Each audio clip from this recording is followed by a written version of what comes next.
No, not. No. Okay. Outfit of the day.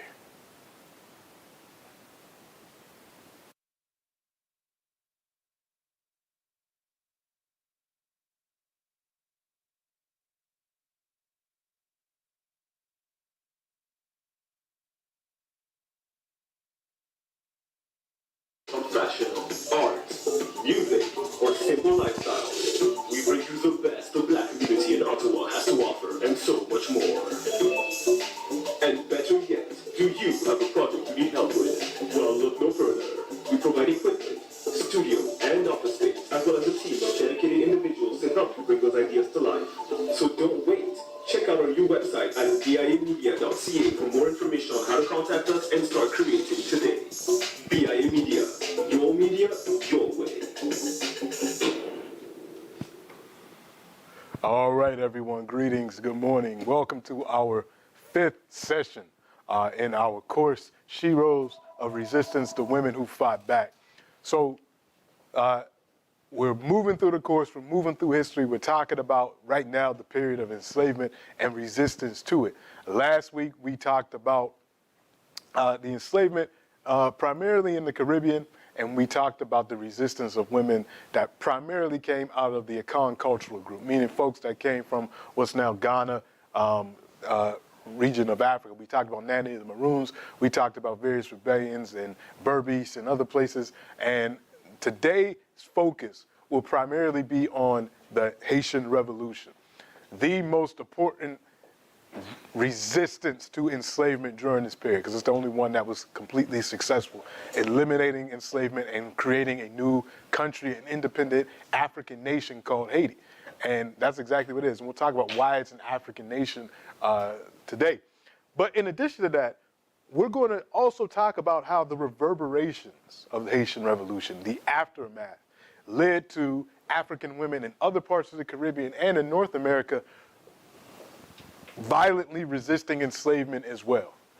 There was a ripple effect of the Haitian Revolution. The Haitian Revolution not only led to the independence of Haitians and the end of slavery in Haiti, but also led to the independence of Africans in other parts of the French Empire, as well as parts of the British Empire. When we talk about emancipation in 1834, that's a direct result of the Haitian Revolution. I mean, it's the result of all the rebellions that we've talked about previously in the places like Jamaica and Barbados, which we'll talk about today, and other places.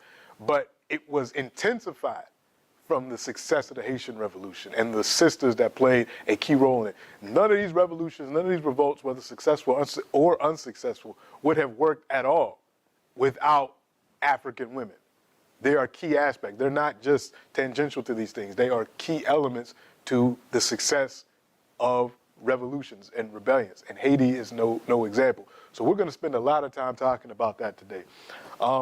As always, I'll let everyone know that the course website has been updated, so the recordings of the previous lectures are there. The materials are there. They're constantly being updated. New materials that I'll talk about today are going to be updated and put there as well. So make sure you're utilizing the course website as we move forward. All right, so our evidence today. Where are we getting the information for the history that we're talking about? A lot of colonial records, French colonial records, English, American, Spanish colonial records, trial records. When we talk about the Haitian Revolution, there's a number of documents, letters from generals, Leclerc, Dessalines, Toussaint. These were all literate folks that wrote, and there's a ton of correspondence that we have. We have the diaries of people that were imprisoned by the Haitian revolutionaries, white prisoners that wrote diaries about what was happening to them. We have black folks that wrote. We have the mulatto class in Haiti. We'll talk about that class. We'll talk about class stratification in Haiti as well. They wrote. So many people wrote about what happened in the Haitian Revolution. We have tons of documentary evidence. And of course, we have oral history, which is just as important, that has come down in Haitian Creole that talks about things that are left out of the written record. And a lot of that oral tradition has more background information about the sisters in the revolution. Because the documentary evidence, a lot of it omits or minimizes the role of African women in the revolution. A lot of those gaps are filled in by the oral history. that we still have that's been recorded from the Haitian experience. I want to stop here to give us a preview of what's coming up in December and January. 3 weeks in December and 3 weeks in January will be completely devoted to the Haitian Revolution and Haitian history. That's what we're doing in December and January. January 1st will mark the 220th anniversary of Haitian independence. And we're going to celebrate that both before and after January 1st. So in December, those 3 weeks in December, we're going to do a deep dive into the Haitian Revolution because it's incredibly complex and there are a ton of lessons that we can learn from the Haitian Revolution to apply to 2023. And then in January, we're going to talk about the after effects of the Haitian Revolution. What's going on in Haiti today and how do we get there? What happened after the revolution? What happened in the 19th century, the 20th century, and what's happening in the 21st century? That's what we're going to get into in January. So today's conversation is mostly focused on the sisters in Haiti, but understand December and January, we're going to have a deeper dive conversation, and it's going to be one of the best seminars that I think we will ever have. So look forward to that, and the registration link for that will be up soon, so make sure you register for that. All right. As we mentioned last week, we are talking about the slave trade to the West, Africans going to the West, to the Caribbean, to North and South America. And the period that we're going to be talking about today, the late 1700s and into the 1800s, is one of the high points of this period. This is when there's a sugar boom. And right in the middle of this is the most prosperous colony in the Americas. So more prosperous than Canada, than the colonies in what will become the United States, more prosperous than Jamaica, than Cuba, more prosperous than Guadeloupe, Martinique, these other places. It's Haiti. It's the island of Hispaniola, at the time called Saint-Domingue. This is the most prosperous colony in the Americas, called the Pearl of the Antilles. This is what this was the crown jewel in France's colonial empire at the time. Why was it so? How did it get to that point? 2 crops, one more important than the other, coffee and sugar. Coffee and sugar. These were the primary exports of colonial Haiti. And what made Haiti so valuable to France, it was essentially a death factory. A death factory. The reason why it was so profitable, slavery was so profitable and made France so much money, is because they created a system of enslavement in Haiti that was essentially hell on earth for Africans. They exploited people to death. Unlike other colonies, particularly if we compare it to what was going on in the 13 colonies of America in the United States. Africans were imported to the Americas. To the U.S., most Africans came to the U.S. from the Caribbean to the U.S. Very few came directly from Africa. Once they got into the U.S., particularly as the 19th century went on, as the 1800s went on, the U.S. was concerned more so with breeding Africans.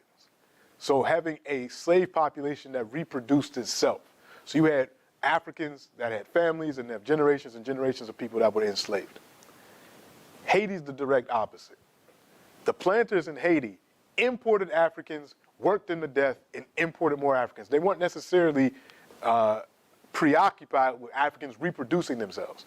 They found it more expedient, cheaper, quicker, and more profitable to just keep importing Africans, 40,000 a year at its height.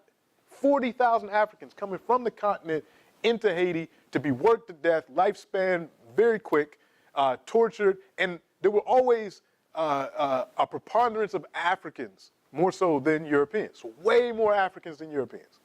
In order to maintain that system in the face of having a small minority of whites and this vast majority of Africans, the brutality was to an extreme. In order to control those Africans, the brutality was to the extreme.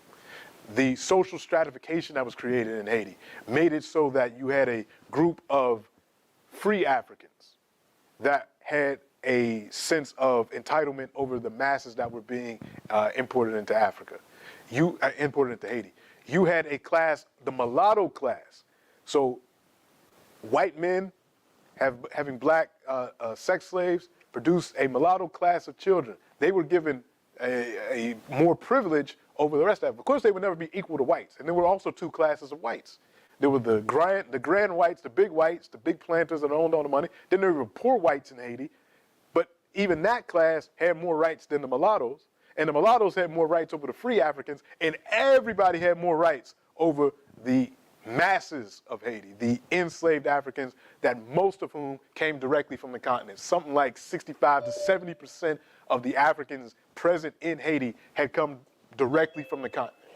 So when we get to 1791, at the outbreak of the Haitian Revolution, over 2/3 of the Africans in Haiti weren't born in Haiti. They were born free on the continent. Prisoners of war brought to Haiti.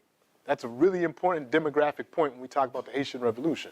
2/3 of the Africans that participated in it were born in Africa.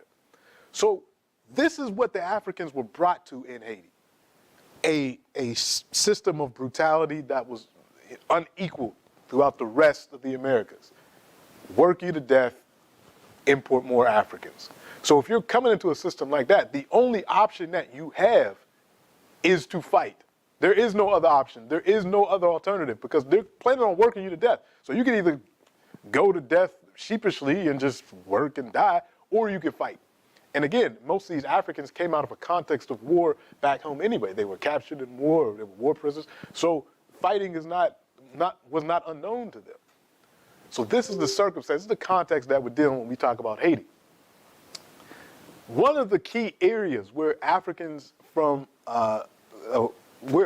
came from that ended up in Haiti, they came from all over the continent. They came from the Senegambia. They came from Guinea. In fact, the Haitian word for African is actually Guinea. That became the classifier of African. So you got Africans from Guinea, Guinea-Bissau, Guinea-Conakry, what's now Guinea-Bissau, Guinea-Conakry. You got Africans from the Congo, like we talked about, Angola, the Congo Kingdom. You got Africans that are coming from what's now Southwest Nigeria. And you also have Africans that are coming from what's now the Republic of Benin, then known as the Kingdom of Dahomey. And this is really important because all these Africans are going to bring their spiritual traditions, their political traditions, their intellectual traditions, and their martial traditions, their war traditions with them to Haiti. And they're going to have to figure out how do we create, at first, maroon communities, quilombos, mucambos, these escaped Africans that will form these communities in the hills and in the woods. And then, once the revolution, how do we create a united army, a united guerrilla army to fight against the French and the Spanish and the British? And then afterwards, how do we create a new nation from all the nations that we represent, as well as the Creoles, the ones that were born there, as well as the mulatto class, as well as the free blacks and all this? How do you make a new nation with all these moving parts? We're going to get more into that in December, but the sisters play a key role in that. But I want to talk about one of these nations in particular because it kind of gives us a nice entree into the role of sisters as warriors during the Haitian Revolution, and that's the Kingdom of Dahomey. One of the key, excuse me, what is this? All right, I gotta turn this off. It's making too much noise, and I apologize for that. All right, one of the key kingdoms in Africa at the time, a growing kingdom in Africa when the sugar boom was just about to happen in the 18th century, and that's the Kingdom of Dahomey. In what's right now the Republic of Benin, between the 1700s and the 1800s, this kingdom expands from north to south. And these wars between Dahomey and the Kingdom of Alada, these provided a number of the captives that would go to either the Portuguese or the Dutch, and then eventually end up in French hands and end up enslaved in Haiti. So again, state building is nothing new to Africa. It's nothing new to the world. At the same time in Europe, you got all types of wars going on between the Spanish, between the French, the English and the French, Dutch and the French. All these types of wars are going on. The difference being the state building that's happening in Europe and the state building that's happening in Asia among different kingdoms is not resulting in the prisoners of war being taken somewhere else. So don't think that African state building is what led to the slave trade. That's not what I'm saying. What I'm saying is the Europeans are there on the coast wanting prisoners, wanting captives, wanting labor for the Americas. And as the state building is happening in Africa, as empires are growing and collapsing and kingdoms are growing and fighting other kingdoms, there's this new outlet for prisoners. So as this kingdom expands, the Kingdom of Dahomey expands over the century, many of those wars produce the captives that are coming to Haiti. And what is the cultural and political context that they're coming out of? They're coming out of a place where women are playing a key role in this state building process.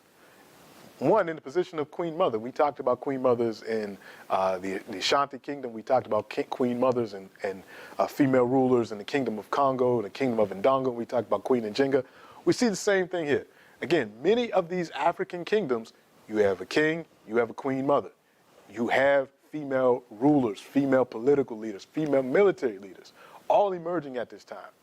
At the same time, another reason why this kingdom is expanding during this period, they do something novel in that they create all-female fighting forces. The special forces of the Kingdom of Dahomey were forces comprised of all women, young women that were trained in martial arts, in the science of making war, and they become known as the Minon. And later on, when we get to the 19th century, when the French come to colonize the Kingdom of Dahomey, it's these sisters that put up the fiercest resistance. A movie was made about them last year. It was last year or 2 years ago? Time is escaping. I think it was last year. The Woman King. The Woman King is about these sisters. The European historians and anthropologists that studied Kingdom of Dahomey, they called them the Amazons of Dahomey because that is the only thing that the Europeans could think of was these mythical Amazons from Greek mythology, women fighters that were highly skilled. So they put that title on these sisters, but that's not what they called themselves. They were known as the Minon, or our mothers, because these were the sisters that defended the kingdom and defended the king. And they were these special forces of the Kingdom of Dahomey. So think about this. Africans that are coming out of this area of the continent where these wars are happening, and they recognize, okay, in political systems, what do we need? We need a powerful queen mother, got to have a queen mother. And in addition to that, we also know that women are capable, and in the case of Dahomey, the most capable of waging war. So when they get to Haiti and they become Maroons, when they escape plantations and form Maroon communities, or when the revolution sparks off in 1791, again, right in the middle of the Kingdom of Dahomey's expansion in this portion of West Africa, they're bringing these same ideas. So it's not unheard of to give a woman a gun, and give a woman a machete, to give a woman anything that she could use to fight for freedom, because it's the same thing that they had been doing back home. So that's very key to understand how that cultural thread continues across the Atlantic. Very important to point out. And in fact, one of the key heroines of the Haitian Revolution comes from this cultural context, and we'll talk about her in a second. So let's, again, just zoom in so we can look at what we're talking about geographically. As you can see, the island of Hispaniola is divided between Haiti and the Dominican Republic. The Spanish control the eastern side of the island, the French the western portion. And Haiti is what we're going to be talking about, but we'll also talk about the effects on the Dominican. Not today. We'll talk about that in December. First sister I want to discuss is Cecile Fatima. The Haitian Revolution lasted for 13 years, and it starts in August 1791.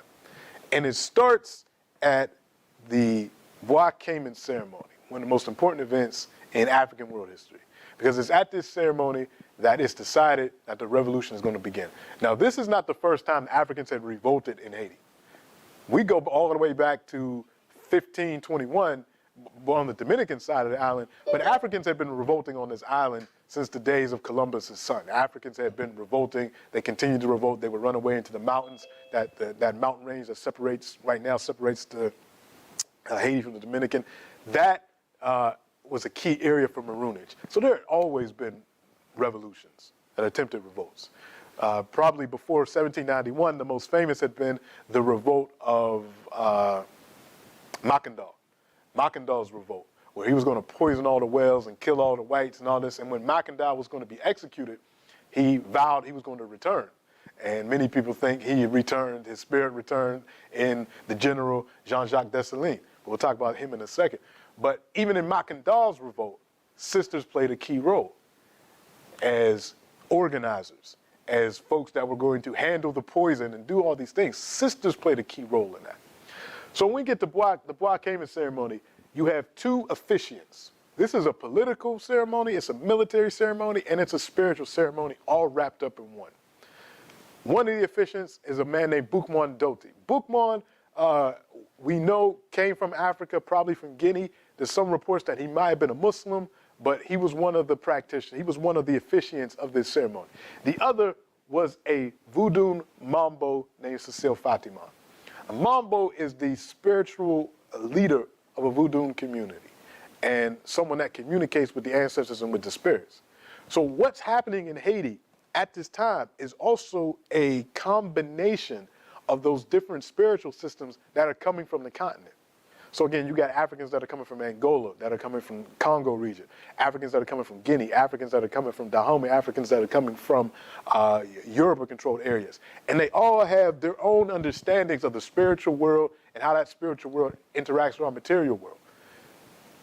These Africans are blending these understandings and creating a tradition that has as its base a Fon, F-O-N, Fon, spiritual system that's coming out of Dahomey, but also incorporates what's happening in Angola, what's happening in Congo, what's happening in Guinea. So you have this pantheon of spirits all underneath one God, but these pantheon of spirits that represent these different African nations and different energies that are, exist among human beings.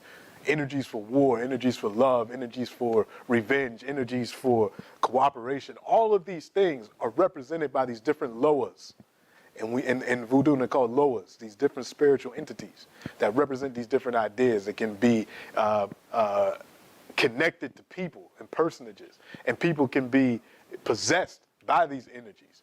So Cecile Fatimon is a spiritual leader who's there, and she is the one that sacrifices the pig to start this ceremony, to get the ceremony going. And that sacrifice is very important. In African religions, making sacrifice of animals is a key element of bringing spiritual power into the material world. So this is what happens. And we don't know if this happened on August 14th or August 21st, 1791, but it's one of those times. And the Africans pledged at this meeting that they were going to end slavery. They were going to fight, and that they wouldn't be taken prisoner. They're going to fight to the death, because you're already dying. If you're enslaved in Haiti, you're already dying. So you might as well go out fighting. And that's exactly what they did.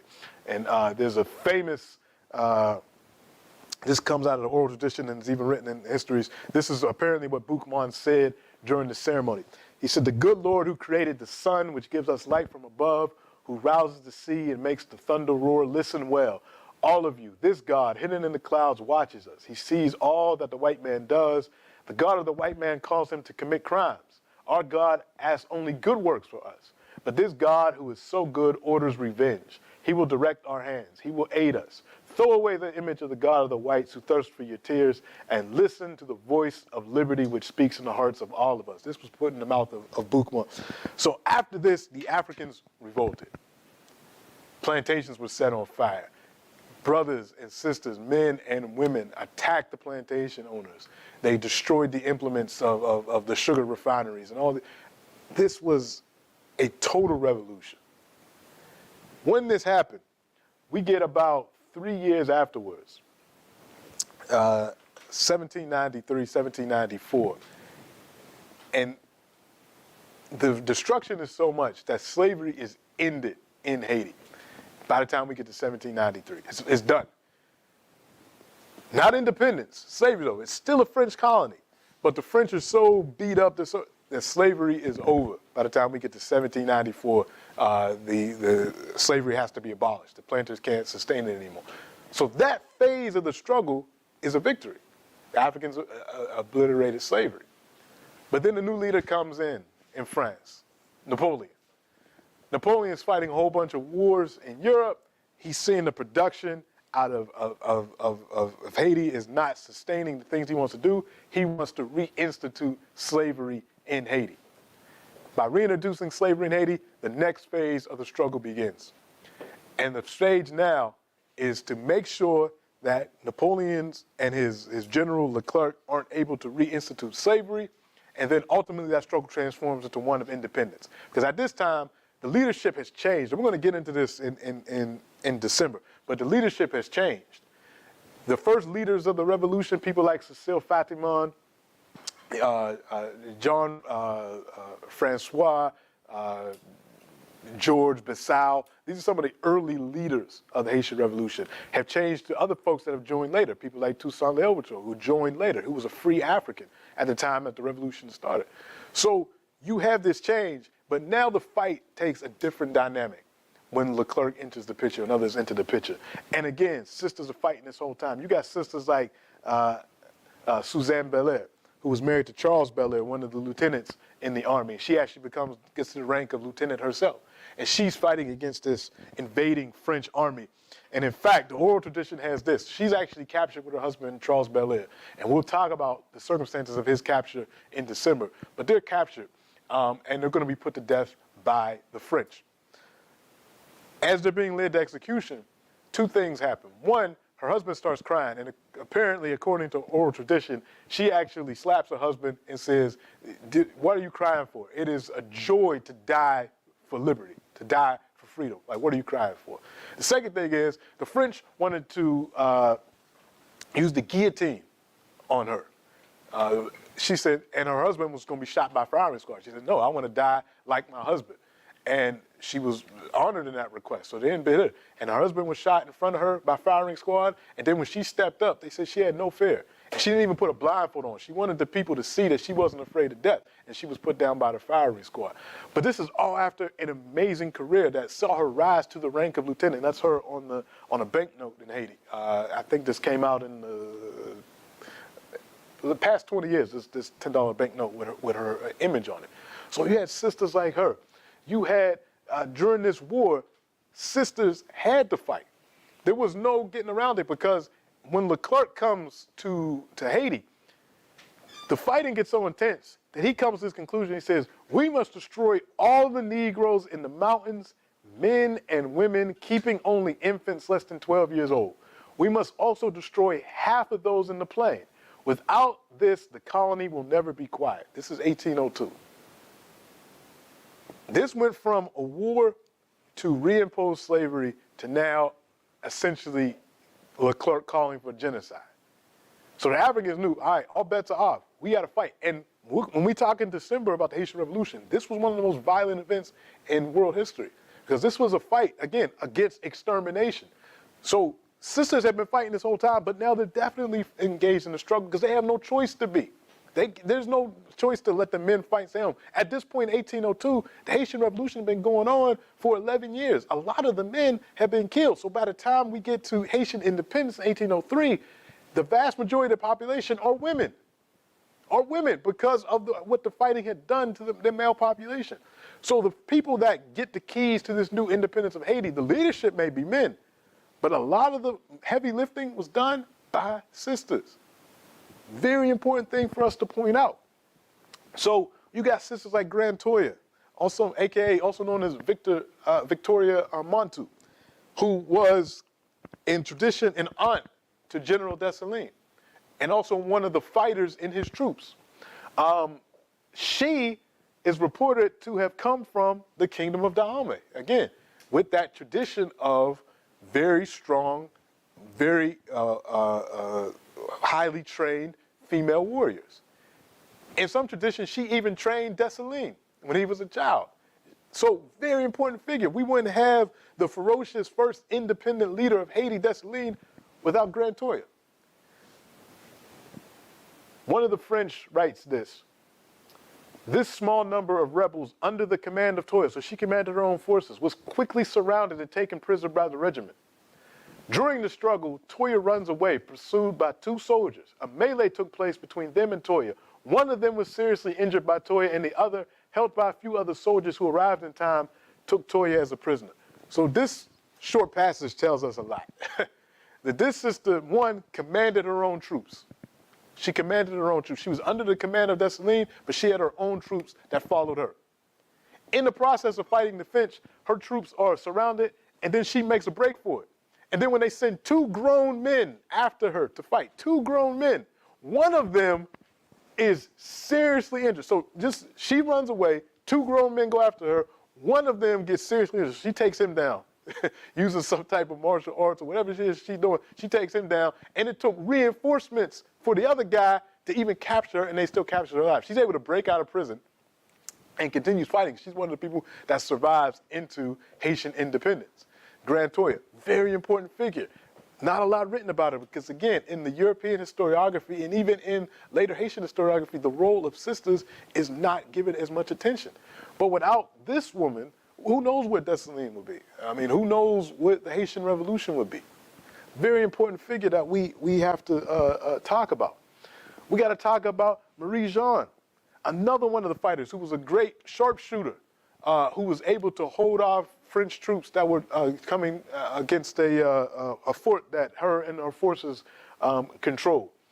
Again, was put on the stamp in the 20th century to show her courageous fighting. So very important. And then there's all the unnamed women whose names are lost to the written history, but who are remembered in their families, remembered in Haitian oral tradition, that made this revolution successful through the feeding of troops. Wars aren't won with guns alone, particularly when you're fighting a war where a large portion of it is guerrilla warfare.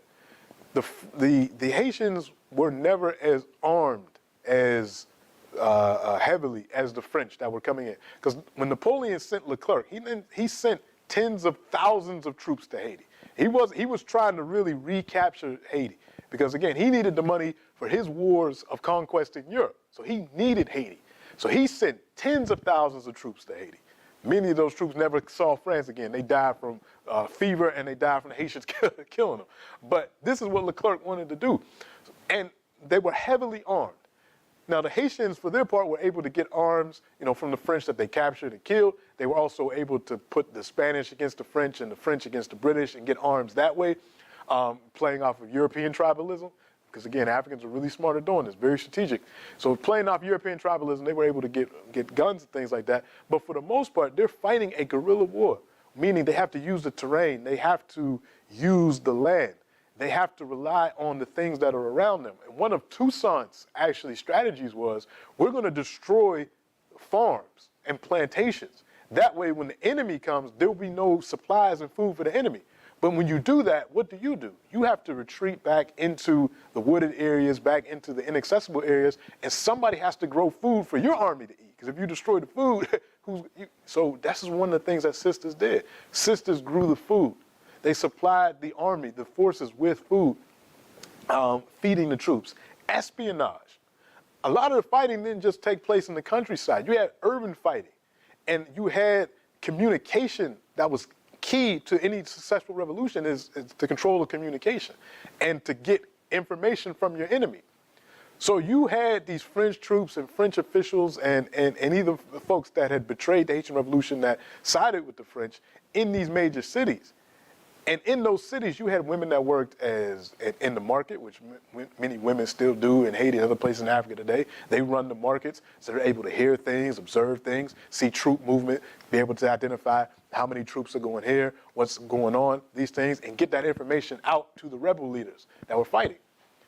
You had sisters that worked as prostitutes. I mean, there's no clean way to say that. They worked as prostitutes. And just like what women did in the Vietnam War, these sisters that worked as sex workers were able to get information and get that out to the rebel leaders.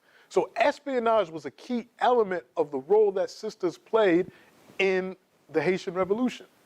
Because even when all this was going on, you still had French officials and generals and other folks that still relied on slave labor in their homes and things like that. So you got sisters and even free Africans that sold their labor to the French that are giving information to the rebel leaders. They're working in these homes. They're hearing things. They're the women that handle laundry. They're the women that do all these things. They're able to get communication to the rebel leaders and help make the transition to independence possible. Medical care. These sisters came from Africa with a knowledge of plant medicines and different things. So when troops were hurt, it's not like they're going to hospitals. It's the sisters that are carrying their wounds. It's the sisters that are providing medical assistance when disease strikes. So one of the main reasons that Haiti was able to get independence was the pandemics that affected the French soldiers that they weren't used to, malarias, yellow fevers, all these types of things. Africans were able to sustain themselves because they had the medical know-how against a lot of these tropical diseases because these are some of the same things that you encounter back home in Africa. So African women were able to use that knowledge of medicine and science to help maintain the revolutionary armies. Spiritual resistance. Just like at the beginning of the revolution with Cecile Fatima, we cannot underplay the role of spirituality in the Haitian Revolution. It's key. If you were going to ask the revolutionaries who some of their allies were, one of the first things that you will get is we were allied by the spiritual world, the Loas. The Loas were our allies. It's not an abstract understanding to these folks that are fighting this revolution. For them, they are fighting hand in hand with their ancestors. They're fighting hand in hand with these spirits that want justice, that want revenge for all the atrocities that were meted out against Africans. That was not abstract. That was not just wishful thinking. The ceremonies, the sacrifices, the communication with the spiritual world, a lot of that facilitated by women. This was a key element of the Haitian Revolution that cannot be understated. And sisters played a key role in that, going all the way back to Cecile Fatima. So all of these forces, all of this work done by these sisters ultimately leads in January 1st, 1804 to independence. And when this independence happens, it reverberates all through the Caribbean, all through North America. Because one of the things that happens, actually going all the way back to 1791, when the revolution is occurring, a lot of smart French, they get their enslaved Africans and they leave immediately. 1791, 1792, 1793. Once they see the writing on the wall, they leave. They go to Louisiana. They go to Guadeloupe and Martinique, and they go to Jamaica, and they go to Cuba. They get out, and they take their enslaved Africans with them. But these enslaved Africans know, okay, we're not leaving just for no reason. They knew about things going on in the island way before the whites. This is one of the key elements of enslaved communities throughout the Americas. The networks of communication were always faster among the enslaved than it was among the whites. But when they're forced to leave, and this rumor of the Haitian Revolution starts to go, because the whites tried to suppress it. They didn't want this knowledge going to Jamaica, going to Cuba, going to Barbados, going to North America, that these Africans have revolted and they're actually being successful. And by 1794, slavery is actually abolished in the French colonies. They don't want this information going out to Africans. But as these Africans are migrated from Haiti to these other places, they bring this story with them. And then they bring this thirst for their own freedom with them. So we're going to talk about the revolutions that occur both from Africans that have left Haiti, that go to different places, and also Africans in these other places in the Americas that hear about Haiti in the early 19th century. We'll talk about that when we come back from break. So we'll stop here for a second. We'll open up to any questions or comments, and then we'll get back into it. Daniel, anything in the chat? There is nothing in the chat, but Mr. Thomas, go ahead. Morning, Rod. It behooves me to understand this rich history of Haiti in Jamaica. And all Haiti was known for back then, from my understanding, is voodoo. Yet, we were at the time struggling for our own independence and self-government. And yet, none of this rich history came out. It behooves me. Yeah, I'm not surprised by that, because there was a sustained effort during the Haitian Revolution and after to not tell other African people about it. And then as the years went on, Haiti only comes into mind when first the French, but then later the Americans want to present Haiti as a failed state, as backwards, all this and all that. So among African people, the people that know, these heroes were given high esteem. But among other folks that wanted to live off exploitation, that wanted to live off of the resources of African people, this example of Haiti, what Haiti did to get free, was suppressed, heavily suppressed. And it's still being suppressed. This is why we're going to have the seminar in December, because a lot of people don't understand this, and they don't really get how valuable Haiti is to African people. Because if we understood that, if African people understood how valuable Haiti was, we wouldn't let what's happening in Haiti happen. And when I say what's happening, I'm not talking about just recently, but what's been happening since the early 20th century. The continued invasions, the continued sponsored coups, all of these things that destabilize this place that we should value.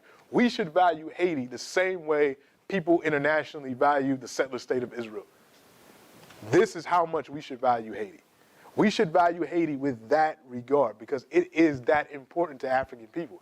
And I hope with this short lecture, as well as what we're going to do in December and January, that people start to understand that because it's that important. And again, you're right. A lot of this stuff has been suppressed. Let me go to David H. and then Robert. Thank you, Dr. Ledbetter.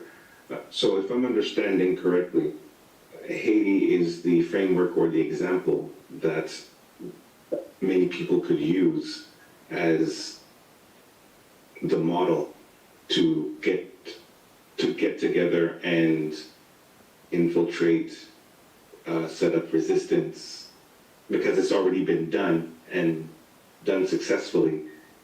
And the Europeans don't necessarily want that example out there, and therefore are continuing to crush Haiti and make sure it stays destabilized because it was a successful example of unity. Yes and no. Yes and no. And the reason why I say yes and no, in a general sense, yes, you're correct. The symbol of Haiti and what was done in Haiti and the unity that it took to get that independence is an example and was suppressed because of the example. But no, in that what we're going to do, we're not going to study the Haitian Revolution and Haitian independence uncritically because there were things that were mistakes that occurred right after independence and even into the 19th century that we're going to analyze. So we're not saying it's a perfect model. It's so far from being perfect. But the things that did work, we need to study intently. What made that unity functional among these different groups and how were they able to use that? What we're going to study also is the mistakes that were made. What happens when independence is achieved? Because that's when the real work begins. Because now you're in the process of creating a new society. How are you going to do that? What ideas are going to be used to model that society? Who's going to be put in charge of that society? And what happens with the decisions that they make? So we're going to look at it as a model, not to say that everything that was done right and done perfect, but to say, how can we look at the situation and see how can we advance the positive aspects and not repeat the negative aspects? We have to look at it as a case study in that regard. And that whole process of actually engaging the Haitian Revolution and in many other parts of African history to do those things, that's one of the things that we've been lacking as a collective people, quite honestly, African people, is looking self-critically and objectively at our history. One, we don't look at our history at all, but when we do, we fall into one or two traps. Either we look at all the negatives and say, well, here's the bad things that happen. We can't possibly ever learn anything from this or progress, so therefore we shouldn't even look at it. Or we look at it with two rose-colored glasses where they say, oh, this is all the good things that happen. It's the glorious African past. No, you can't do either one. You have to look at it objectively and self-critically and to see what we can take and what we can use and what we have to refrain from doing. So that's what we're actually going to do in December and January. So, if that's the long way of saying that's the answer to that. Let me give David H. to follow up, and then we'll go to Rob. Go ahead. Oh, that's just a thumbs up. Oh, okay. All right. I had to put my glasses on. All right, Robert, go ahead. All right. So a comment, then a question. The comment is we certainly have seen that the oppressors learned that, oh, wait a second, we can't just like work people to death. We got to create a system where we give a little bit, make people comfortable like we are here in Canada and North America. Do nothing that will fundamentally change the system, because give everyone a little enough so that they're happy enough that they're not going to do anything too rad. So, and the question is, did the Africans who were giving their war captive to the Europeans, did they know about the brutality of Haiti that the folks were heading to? That's a good question. I don't have the answer to that 100%, to be honest. But quite frankly, I don't even think they cared. And here's why. Because the folks that were in the leadership of these nations that were growing, their main concern was creating empire and creating nations for their own selfishness. I don't have any love for many of these kings and queens and empire buildings because to build an empire is inherently violent. There are very few examples in world history, let alone African history, of voluntary, I want to join an empire. So that mere process is violent, and it's not even indicative of all the peoples in Africa, because you got so many peoples throughout the continent that were against joining empires, and they resisted empires. People like the Balanta in Guinea-Bissau, people like the Oromo in Ethiopia and in Kenya. So you have these examples of more horizontal, more socially equitable societies in Africa that didn't want to be a part of these hierarchical or pyramidal structures. So when these folks went about the process of building that, and then some of them, and some of it is cyclical in that some of these nations were built in response to enslavement. Is, all right, we need to build a massive army so that way we don't become a part of the victims of this slave trade. So it becomes this vicious cycle of, all right, in order to avoid getting caught up, we're going to build an army to protect ourselves and go on the offensive and then enslave other people so that we don't get enslaved. But then ultimately what that does is weaken the entire continent for colonialism. So it's, I don't know if they knew, is the answer to that. Historically, I don't know if they knew, and Daniel might be able to help me out with this if he has more understanding than I do. I don't know if they knew, but part of me feels like I don't even know if some of these leaders would care, or if so-called leaders, I call them warlords, I don't even know if these warlords would care, because these are the same folks that we're seeing, these are the descendants of folks that we see today that are running Africa, and they're not doing it in the best interest of the African working masses. It's doing it in the interest of their own pockets. And it's the same class that was back then. Daniel, do you got any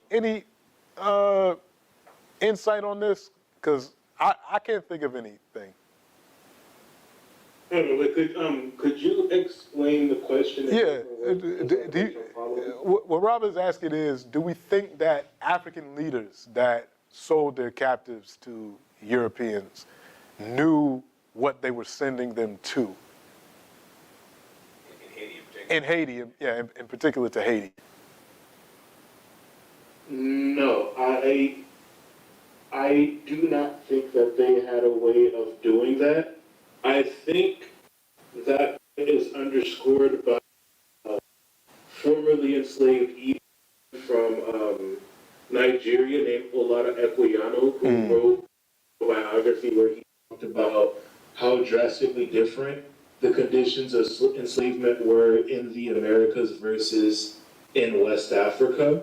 And I think the fact that we have an ancestor who grew up in a rural environment and was able to note the difference, I think that highlights right there that our ancestors didn't have a way of knowing how severe conditions over here actually would be. And then, like, very few people went back that experience, especially to Haiti. You weren't going back to Africa. I don't know if there's any of Africans from Brazil that were able to, particularly in the 19th century, that were captured in Africa, enslaved in Brazil, and then able to go back to Africa and could have possibly said, all right, this is what's going on and where we were. But if you were transported to Haiti, you weren't coming back. So the chances of hearing what was going on, you probably weren't going to get that information. That's probably the best way to talk. But the folks in this region did know what was going on. And many of them, again, they came from Haiti to these places because what happened after the Haitian Revolution, and particularly after Haitian independence, there's now a vacuum in sugar production and coffee production, but primarily sugar.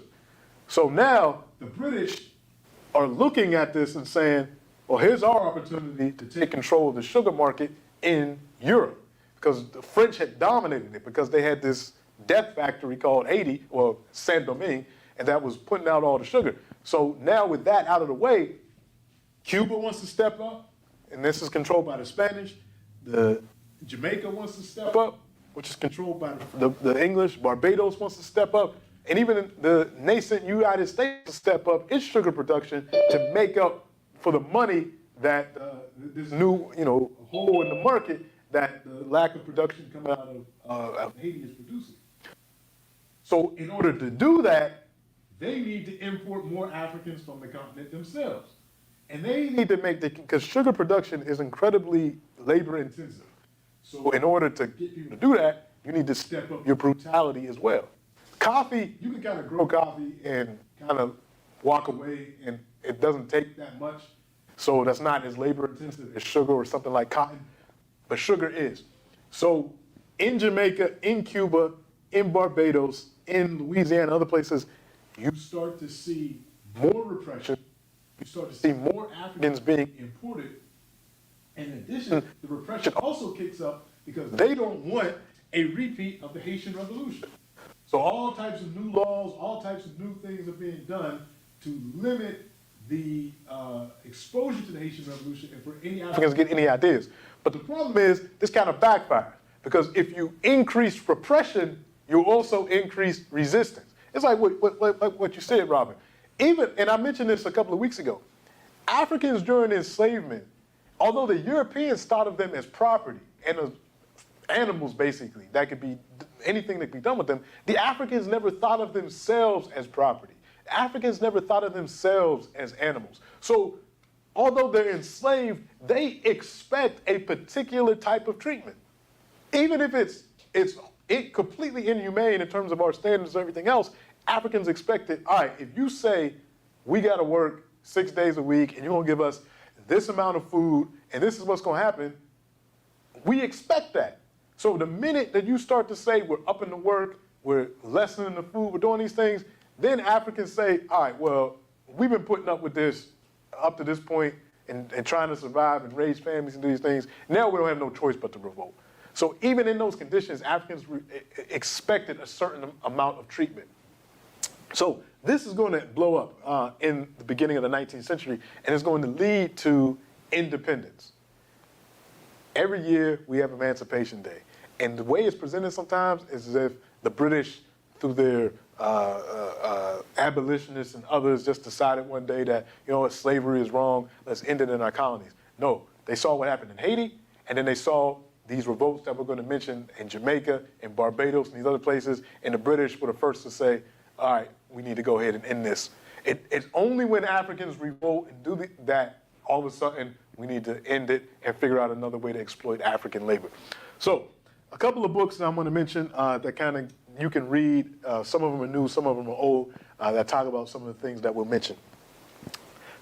Hilary Beckles, one of the great scholars of history of the enslaved in the Caribbean, I think he's Sir Hilary Beckles now, has a book called Centering Women, Gender Discourses in Caribbean Slave Society, which talks a lot about this.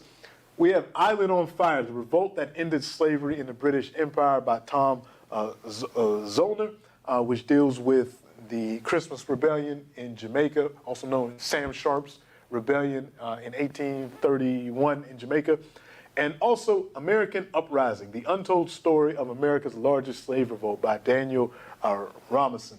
Now, this one, the Robinson book is one of those history books that's definitely geared toward more general audience. So it's one of those books that you would find like in an airport or something like that. So it's a relatively easy read.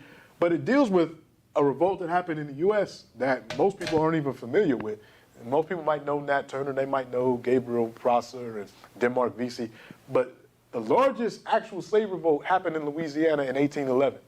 And is a direct result of Africans that were enslaved in Haiti that were transported to Louisiana who lead this result. One person who I want to bring up. So this happened in Barbados in 1816. The most, it's also in history, it's called Buss's Rebellion, B-U-S-S-A, Buss's Rebellion. But that's a name given later on by historians. But this rebellion that occurred in Barbados, which no one thought was actually going to happen, because Barbados was the English colony. They had the reputation of, well, we treat our Africans relatively well. Why would they ever revolt? And of course they did in 1816. And one in particular, one of the leaders of the revolt, who we know very little about, but we know must have played a key role, was a woman named Nanny Gregg. Nanny Gregg we know about Nanny Gregg from the testimony of one of the Africans that participated in the revolt, but eventually turned informant and snitch. So Nanny Gregg was enslaved on the Simmons plantation in Barbados. And Nanny Gregg apparently heard about the Haitian Revolution.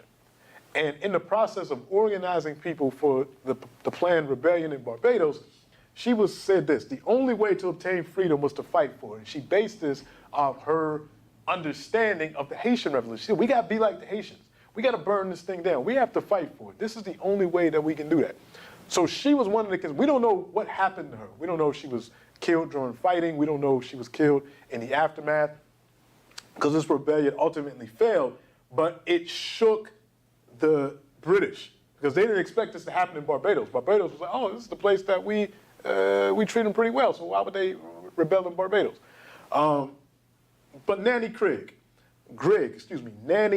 and we see her name, Nanny, because she was older, she was literate. We know that she could read, she could write, so she probably read the news, where she could get the news about the Haitian Revolution, and she knew these things were happening.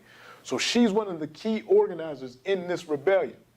And all these rebellions combined are going to, again, convince the British in 1833 that we got to end slavery because of what happened in Barbados.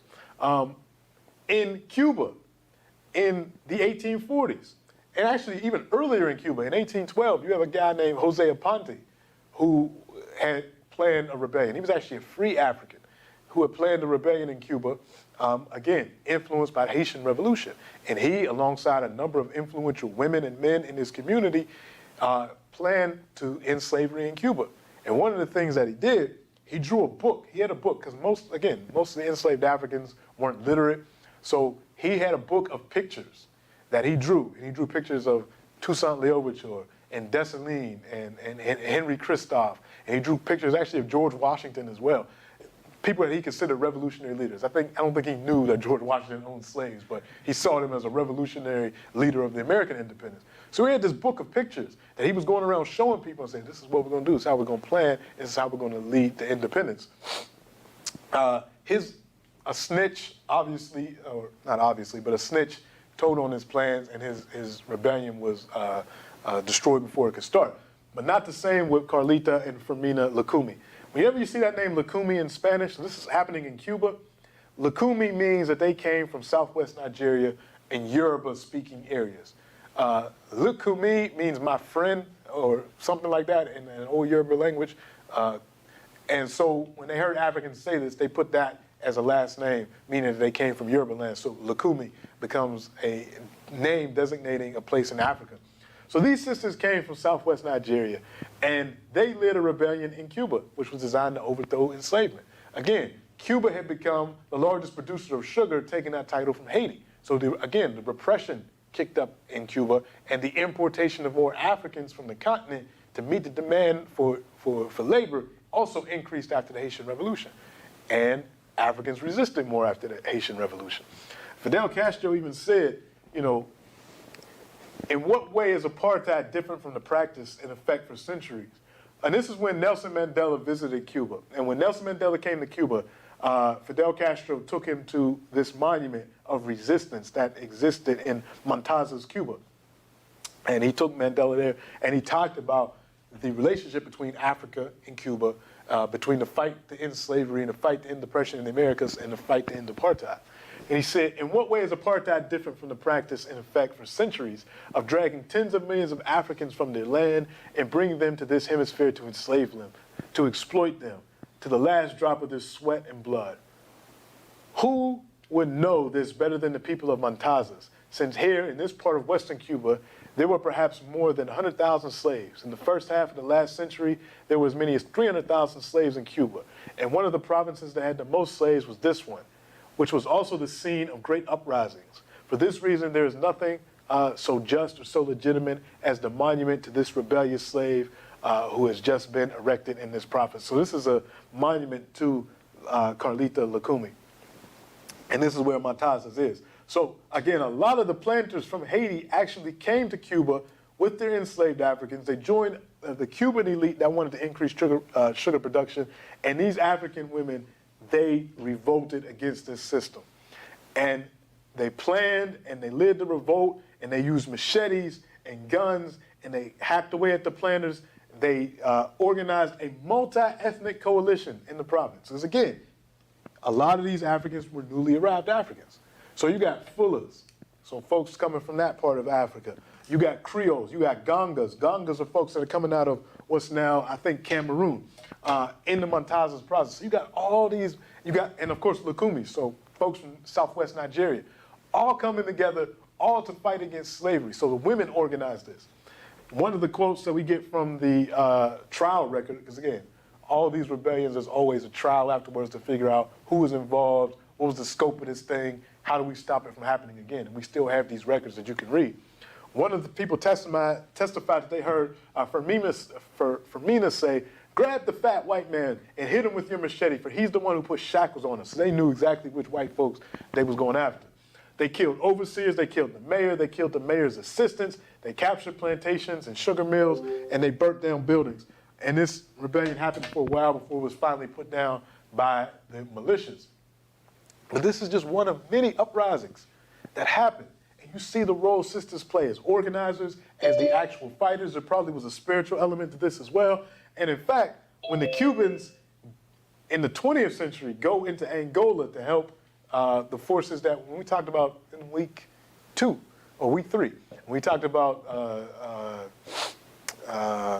Deolinda Rodriguez and her struggle against the Portuguese in Angola, when the Cubans lent Afro-Cuban troops to come into Angola to help with that fighting, they called it Operation Carlotta, named for Carlotta Lukumi. So the Cubans had that historical memory to say, if we're going to go fight in Central Africa, we're going to name it after these African women that fought against enslavement, as these Africans are fighting against Portuguese imperialism and also South African apartheid, because the South Africans were present in Angola as well. So you see this historical memory.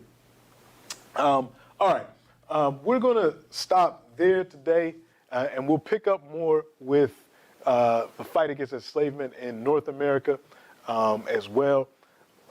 Next week, we'll talk about the great heroine Harriet Tubman, because again, Haitian Revolution has all of these ripple effects. One of them being Napoleon is so hard up after losing Haiti that he needs to get money very quickly, so he sells the Louisiana Territory to Thomas Jefferson, which doubles the size of the United States, but also has all this area now open for more cotton cultivation and other things. So more enslavement of Africans and harsher slavery for African Americans.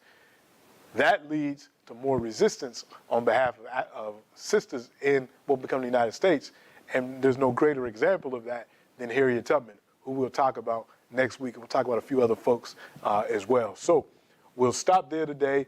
We'll open it up to any questions or comments about any of these sisters or anything that's going on.